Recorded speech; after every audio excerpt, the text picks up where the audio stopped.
The wait is finally over. Indian Premier League का 17th addition कल से शुरू होने वाला है और फर्स्ट मैच ही defending champion Chennai Super Kings और रॉयल चैलेंजर्स बेंगलुरु के बीच है।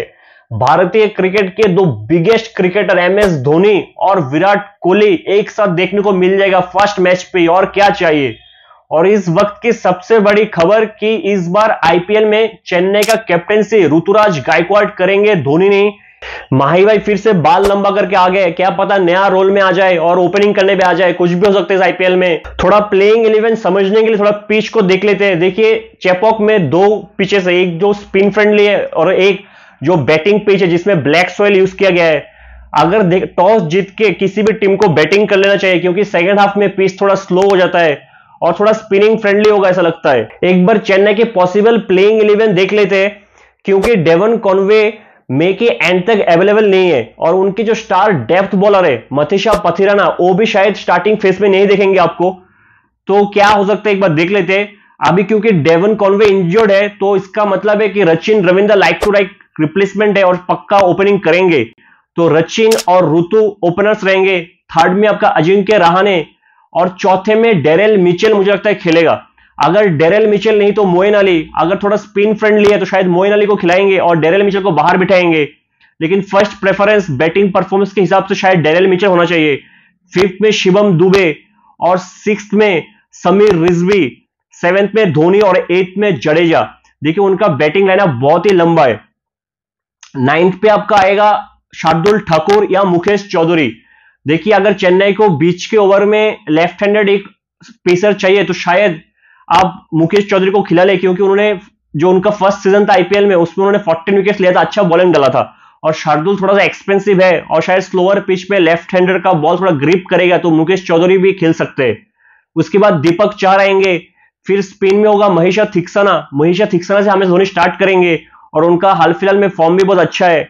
सेंटर उनका बैकअप है और कुछ इंजरी होगा तो ही फिर सेंटर आएंगे। अभी क्योंकि पाथिराना इंजर्ड है तो डेप्थ में चेन्नई के पास और एक ही बॉलर है अभी फिलहाल, वो है मुस्तफिजुर रहमान। समीर रिजवी उनका इंपैक्ट प्लेयर होंगे। एक बार RCB की प्लेइंग 11 को देख लेते हैं। उनके दो ओपनर्स होंगे फैफ डुप्लेसिस और विराट कोहली। देखिए 3 पे आप लोग सोचेंगे रजत पाटीदार, लेकिन मैं सोचता हूं कि कैमरन ग्रीन आ जाएंगे 3 पे क्योंकि उनका जो परफॉर्मेंस है लास्ट ईयर IPL में वो नंबर 3 पे आया था जिन्होंने अच्छा परफॉर्म किया था। तो कैमरन ग्रीन को थर्ड पे आना चाहिए, फोर्थ पे रजत पाटीदार और फिफ्थ को मैक्सवेल। देखिए RCB के पास फिनिशर नहीं है कोई अच्छा, तो मैं चाहूंगा कि मैक्सवेल लास्ट में खेले और बढ़िया फिनिश करे मैच। और मैक्सवेल के बाद RCB को थोड़ा प्रॉब्लम है क्योंकि उनकी बैटिंग लाइनअप में डेप्थ नहीं है। मैक्सवेल के बाद आते हैं मणिपाल लम्ब्रोर और दिनेश कार्तिक। RCB के पास स्पिनिंग का भी प्रॉब्लम है, उनके पास अच्छा स्पिनर्स नहीं है। तो मुझे लगता है मयंक डगर जिनको उन्होंने SRH से लिया, मयंक डगर खेल जाएंगे। और फास्ट बॉलिंग में आपके पास सिराज और आकाशदीप रहेंगे क्योंकि आकाशदीप का हाल ही में परफॉर्मेंस इंग्लैंड के साथ बहुत ही अच्छा था, तो शायद आकाशदीप खेल जाएंगे क्योंकि 3 फॉरेनर्स ऑलरेडी हो चुका है, कैमरन ग्रीन, मैक्सवेल और फैफ। मुझे लगता है जो उनका पेसर होंगे बाहर से वो रीस टॉपली होना चाहिए क्योंकि लेफ्ट हैंडर है, अच्छा बॉल को स्विंग करवाता है। लेकिन उन्होंने अल्जरी जोसेफ को भी 14 करोड़ से खरीदा है, उनके पास लॉकी फर्गुसन भी है। लेकिन मेरा फर्स्ट चॉइस हमेशा रीस टॉपली रहेगा क्योंकि वो क्वालिटी बॉलर है। RCB चाहे तो अल्जरी जोसेफ को भी खिला सकते हैं। और उनका जो इंपैक्ट प्लेयर होगा वो करण शर्मा होगा मुझे लगता है फर्स्ट मैच में, क्योंकि थोड़ा स्पिनिंग फ्रेंडली है चेपॉक, तो शायद करण शर्मा बॉलिंग करने आ जाएंगे और महिपाल लोमरोर बैटिंग करके निकल जाएंगे। आप थोड़ा head to head CSK versus RCB का स्टैट्स देख लेते हैं। दोनों टीम एक दूसरे के खिलाफ 31 मैचेस खेले हैं जिसमें CSK ने 20 बार जीता है और RCB ने बस 10 बार जीता है। CSK का पल्ला हमेशा भारी रहा है RCB के ऊपर। और अगर हम चेपॉक में हेड टू हेड स्टैट्स देखें तो 8 मैचेस खेले दोनों टीम ने जिसमें CSK ने 7 जीता और RCB ने बस 1 मैच जीता चेपॉक में, वो भी 2008 में आया था। आप थोड़ा सा कंपैरिजन कर लेते हैं दोनों टीम के बीच।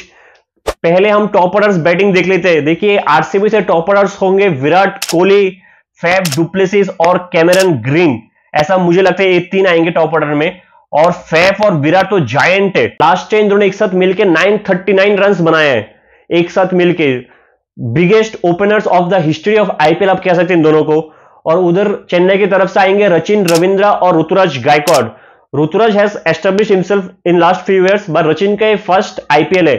लेकिन क्योंकि वर्ल्ड कप इंडिया में हुआ था और रचिन का परफॉर्मेंस वर्ल्ड कप में बहुत अच्छा था, रचिन रविंद्र ने वर्ल्ड कप में 9 मैचेस में अराउंड 565 रन बनाए हैं। 108 के स्ट्राइक रेट से ओडीआई में, तो उनको स्पिन खेलना आता है, इंडियन पिचेस में खेलना आता है, so is a good player in Indian pitches and Indian condition. Ruturaj Gaikwad का बात करें तो Ruturaj Gaikwad last year 16 matches में 590 रन्स, 42 के एवरेज और 147 का स्ट्राइक रेट, जो बहुत ही अच्छा है। उधर हम विराट कोहली को देखें तो उन्होंने 14 मैचेस पे 639 रन बनाए हैं 53 के एवरेज से और 140 का स्ट्राइक रेट है। फैफ डुप्लेसिस का 14 मैचेस पे 730 रन्स, 56 के एवरेज और 154 का स्ट्राइक रेट है। चेन्नई के तीसरे बैट्समैन होंगे अजिंक्य रहाणे, जिन्होंने 14 मैचेस पे 326 रन, 32 के एवरेज, लेकिन उनका जो स्ट्राइक रेट है बहुत ही बढ़ गया था। हम कहते हैं अजिंक्य रहाणे 2.0, 172 के स्ट्राइक रेट से उन्होंने बैटिंग किया है। लेकिन अजिंक्य रहाणे अच्छा परफॉर्मेंस उधर ही किया है जिधर बैटिंग पिच था, स्पेशली वानखेड़े अहमदाबाद में। चेपॉक में उनका परफॉर्मेंस ज्यादा खास नहीं था। उधर आरसीबी की तरफ से कैमरन ग्रीन थर्ड बैटिंग पाएंगे। कैमरन ग्रीन का लास्ट ईयर 16 मैचेस पे 452 रन्स, 50 का एवरेज और 160 का स्ट्राइक रेट, जो बहुत ही अच्छा है। अगर मैं टॉप ऑर्डर को कंपेयर करूं तो मैं आरसीबी को आउट ऑफ 5 4.6 दूंगा और सीएसके थोड़ा सा इनएक्सपीरियंस है मुझे लगता है आरसीबी के कंपेयर में, तो मैं सीएसके को 4.2 दूंगा। आप मिडिल ऑर्डर का बात कर लेते हैं तो आरसीबी की तरफ से मैक्सवेल और सीएसके की तरफ से Shivam Dubey. Maxwell last year 14 matches पे 400 रन्स, 33 के एवरेज और 184 का स्ट्राइक रेट था मैक्सवेल का। उधर शिवम दुबे 16 मैचेस पे 411 रन्स, 159 का स्ट्राइक रेट और 35 सिक्सेस लगाया था शिवम दुबे ने लास्ट ईयर।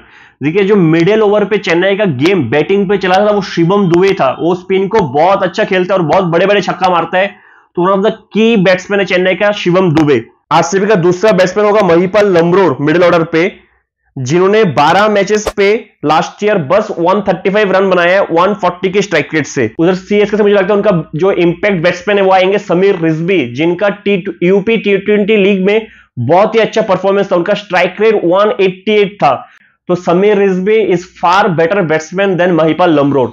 अब जो तीसरा बैट्समैन है वो है रजत पाटीदार। देखिए रजत पाटीदार जो फिलहाल लास्ट इंग्लैंड के साथ टेस्ट सीरीज खेला है, बहुत ही घटिया परफॉर्मेंस था। हालांकि डोमेस्टिक पे परफॉर्मेंस अच्छा है, लेकिन करंट परफॉर्मेंस तो ऐसा लग रहा था कि वो विकेट थ्रो करके आता है। और सीएसके की तरफ से आएंगे डेरियल मिचेल, जिनका वर्ल्ड कप में परफॉर्मेंस बहुत ही अच्छा था और चेन्नई ने 14 करोड़ से उनको खरीदा और बहुत ही ज्यादा एक्सपेक्टेशन है डेरियल मिचेल से। अगर मैं मिडिल ऑर्डर को कंपेयर करूं, क्योंकि मैक्सवेल उस तरफ है, लेकिन जो बाकी रजत पाटीदार और लम्रोर बहुत ही खराब as in compare to CSK, बहुत ही खराब लगता है मुझे, तो मैं सीएसके को दूंगा 4.5। और क्योंकि मैक्सवेल उनके मिडिल ऑर्डर पे आरसीबी के, तो मैं आरसीबी को दूंगा 4.2। अब फिनिशर की बातें कर लेते हैं। आरसीबी का वही चाहिए क्योंकि उनके फिनिशर बहुत ही वीक है, तो उनको चाहिए कि टॉप ऑर्डर से कोई भी बैट्समैन लास्ट तक खेले, चाहे वो विराट कोहली हो, फैफ डुप्लेसिस हो, कैमरन ग्रीन हो या फिर मैक्सवेल हो। इन चार में से किसी एक को लास्ट तक खेलना, मतलब 20 ओवर तक खेलना बहुत ही जरूरी है, क्योंकि उनके जो फिनिशर है दिनेश कार्तिक, उनका परफॉर्मेंस आपको पता ही है। लास्ट ईयर उन्होंने 13 मैचेस पे 140 रन बनाए हैं बस 134 की स्ट्राइक रेट से। बहुत ही खराब फॉर्म में चला था दिनेश कार्तिक और आरसीबी ने बहुत सारे मैचेस चेस करते हुए हारा है दिनेश कार्तिक की वजह से लास्ट ईयर। तो उनको चाहिए कि Maxwell, Cameron green, Faf, Virat में से कोई एक एंड तक खेले। उधर सीएसके के फिनिशर को देख ले, उनके पास जडेजा है जो फाइनल पे 2 बॉल पे 10 रन चाहिए था और एक छक्का एक चौका मार के जिताया है। एक वेल एस्टेब्लिश इंडियन प्लेयर है। और धोनी, देखिए धोनी साहब इंटरनेशनल मैचेस तो नहीं खेलते, लेकिन लास्ट ईयर आईपीएल में उन्होंने कुछ अलग ही जलवा दिखाया था। 16 मैचेस पे रन तो सिर्फ 104 ही बनाए हैं, लेकिन उन्होंने बॉल ही शायद बहुत कम खेला है, क्योंकि वो एंड के 19th ओवर को बैट करने आते थे। लेकिन उनका जो स्ट्राइक रेट था लास्ट ईयर वो था 185 और उन्होंने 10 छक्के लगाए। 104 रन पे 60 रन तो छक्के मार के किया है। तो ऑब्वियसली चेन्नई को मैं एज ए फिनिशर 4.6 दे रहा हूं और आरसीबी को 3। आप थोड़ा ऑलराउंडर्स देख लेते दोनों टीम के। चेन्नई के पास तो बहुत सारे ऑलराउंडर्स है और सब क्वालिटी ऑलराउंडर्स है। सचिन रविंद्र, डेरियल मिचेल, जडेजा, शार्दुल ठाकुर, मोइन अली भी है एज ए बैकअप। अगर डेरियल मिचेल नहीं खेलेंगे तो मोइन अली खेलेंगे। और आरसीबी के पास है ग्लेन मैक्सवेल, कैमरन ग्रीन और मयंक डगर। देखिए कैमरन ग्रीन का बॉलिंग परफॉर्मेंस ज्यादा खास नहीं है। लास्ट उन्होंने 6 विकेट लिया था और चेपॉक के ग्राउंड पे शायद मैक्सवेल 4 ओवर डाल ले, क्योंकि वो स्पिनिंग ग्राउंड है। लेकिन आप मैक्सवेल पे भी 4 ओवर आप इतना ट्रस्ट नहीं कर सकते। और मयंक डगर का बॉलिंग तो मुझे पता नहीं कैसा करेंगे वो, उन्होंने बहुत ही कम मैच खेला है। तो अगर मैं ऑलराउंडर भी देखूं तो चेन्नई आउट ऑफ 5 4.8 और आरसीबी 3.5। आप स्पिनर्स की बात कर लेते हैं, पहले आरसीबी से बात कर लेते हैं। आरसीबी के पास मयंक डगर है, मुझे लगता है वो प्लेइंग में रहेंगे और उनका इंपैक्ट बॉलर होगा करण शर्मा जो लेग स्पिनर है। देखिए दोनों, करण शर्मा शायद लास्ट आईपीएल में 1 या 2 मैच खेले थे, मयंक डगर भी एसआरएच के लिए लास्ट 1-2 मैच खेले थे। मुझे पता नहीं इन्होंने हसारंगा को क्यों छोड़ा, उन्होंने चाहल को क्यों छोड़ा, क्योंकि आरसीबी का जो वीकनेस है इस साल, सबसे बड़ी वीकनेस वो है उनका स्पिन और फिनिशर का जो रोल है। स्पिन में तो उनके पास कोई एक भी क्वालिटी स्पिनर्स नहीं है। उनके पास ऑक्शन में 23 करोड़ था और उन्होंने एक भी क्वालिटी स्पिनर्स को नहीं खरीदा है, जबकि हसारंगा शायद 1.5 करोड़ में एसआरएच के पास गया है। एक तो क्वालिटी स्पिनर को चाहिए तो उनके पास कोई स्पिनर नहीं है। उधर हम चेन्नई के पास देखें तो धोनी का जो मेन एसेट है उनके स्पिनर्स है। उनके पास महेश थिक्साना है जो कि मिस्ट्री स्पिनर है, उनके पास रविंद्र जडेजा है, one of the highest wicket taker IPL में, उनके पास मोइन अली है, अभी सचिन रविंद्र भी लेफ्ट आर्म ऑफ स्पिन डालता है। तो डेफिनेटली मैं सीएसके की स्पिन अटैक को आउट ऑफ 5 4.5 दूंगा और आरसीबी को 2। आप फास्ट बॉलर्स की बात कर लेते हैं। आरसीबी से सिराज जो बेहतरीन बॉलर है, इंडिया के अभी फर्स्ट चॉइस है आफ्टर बुमराह एनी फॉर्मेट पे, और उनके पास आकाशदीप है जो हाल ही में इंडिया के लिए डेब्यू किया है टेस्ट मैच पे और काफी अच्छा बॉलिंग भी डाला है। और उनका जो फॉरेन ओवरसीज बॉलर होंगे वो शायद रीस टॉपले होंगे या फिर अल्जारी जोसेफ। रीस टॉपले के पास जाना चाहिए उनको, अगर दिमाग है तो रीस टॉपले के पास जाएंगे, या फिर वो लोग शायद अल्जारी जोसेफ या फिर लॉकी फर्गुसन के पास भी जा सकते हैं। लेकिन सिराज को छोड़ के मुझे नहीं लगता उनके फास्ट बॉलिंग लाइनअप पे कोई दम है। अगर उधर हम चेन्नई की बात करें तो उनके पास दीपक चार है जो बस आईपीएल खेलता है, बाकी टाइम तो इंजर्ड रहता है। और दीपक चार का स्ट्रेंथ है कि वो नया बॉल से स्विंग करवाता है। शायद आईपीएल में लास्ट 4 साल से पावर प्ले में सबसे ज्यादा विकेट लेने वाला दीपक चार है। उनके पास शार्दुल ठाकुर है जो मिडिल ओवर में बहुत सारे विकेट लेता है, और उनके पास मुकेश चौधरी है जो भी वो भी नया बॉल से स्विंग करवाता है, बहुत इन स्विंग आउट स्विंग और विकेट लेता है।